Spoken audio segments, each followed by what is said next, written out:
ГСП онлайн. Городские новости сейчас. Ухтинка ведет необычный дневник с говорящим названием «Мама в блоге». Автор Анастасия Васильева – молодая мама, которая своим примером доказывает, что маленький ребенок не помеха активной жизни. До декрета – инженер. Сейчас она сметчик на дому и блогер. Проект поднимала с нуля. Необходимым навыкам научилась по видеоурокам всего за 2 недели. В творческой семье ее поддерживает муж-фотограф. А вот друзья и родственники относятся снисходительно. Говорят, в декрете можно баловаться чем угодно.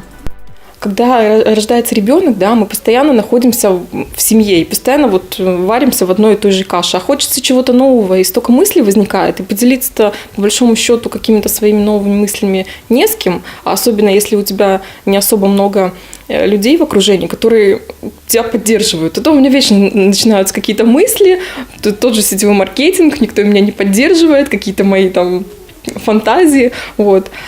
И в блоге я делюсь тем, что у меня накопилось внутри.